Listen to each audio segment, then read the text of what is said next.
the introduction. Alphons डोडेट was a French writer. ठीक है, French writer है ये. His father Vincent Daudet was a silk manufacturer. ठीक है, तो विंसेंट डोडेट क्या थे? सिल्क मैन्युफैक्चरर थे. Who faced misfortune and failure in life. ठीक है, जिन्होंने मिसफॉर्च्यून और फेलियर को अपनी लाइफ में फेस किया. डोडेट वाज अ ग्रेट राइटर. ठीक है, and he published his first novel. कितने साल में कर दी थी पहली नॉवेल? 14 साल की उम्र में पहली नॉवेल पब्लिश कर दी थी. And he was a patriot. किस तरीके के राइटर हैं वो?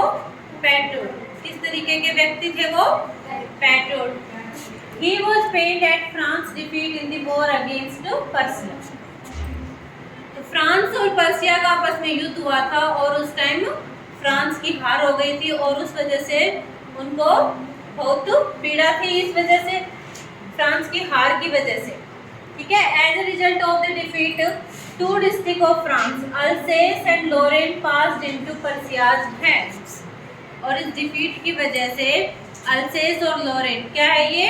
फ्रांस की 2 डिस्ट्रिक्ट है, वो किसके पास चली गई? पर्सिया के पास. Now German language was imposed on these 2 districts under their control. अब पर्सिया में कौन सी लैंग्वेज बोली जाती है? जर्मन. ठीक है, तो जर्मन लैंग्वेज इन दोनों डिस्ट्रिक्ट पर क्या कर दी गई? इम्पोज कर दी गई. The story centres around M Hamel. ठीक है, एम हेमेल के अराउंड ही एक स्टोरी घूमती है. Dedicated and patriotic teacher. M Hamel क्या है? एक डेडिकेटेड और पैट्रियोटिक टीचर है. He had taught French for 40 years. 40 साल तक उन्होंने फ्रेंच पढ़ाई है. ठीक है, पढ़ा चुके थे.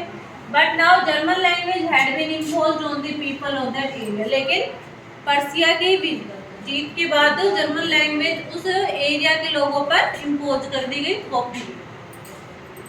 The new teacher was coming the next day. और अगले दिन नया टीचर आ रहा था. And this was M Hamel's last lesson. और इसी वजह से ये क्या है? एम हेमेल का लास्ट लेसन है. In this lesson he gave the message of patriotism to his students and countryman. और इस चैप्टर में वो क्या करते हैं?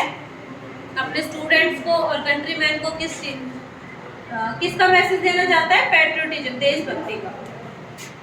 He urged them to protect their language. और वह उनको अर्ज करता है उनकी लैंग्वेज बचाने के लिए. And he said that their language was the key to their freedom from the foreign rule. कि फॉरेन रूल से बचाने के लिए उनकी अपनी जो खुद की लैंग्वेज है वो ही कुंजी है.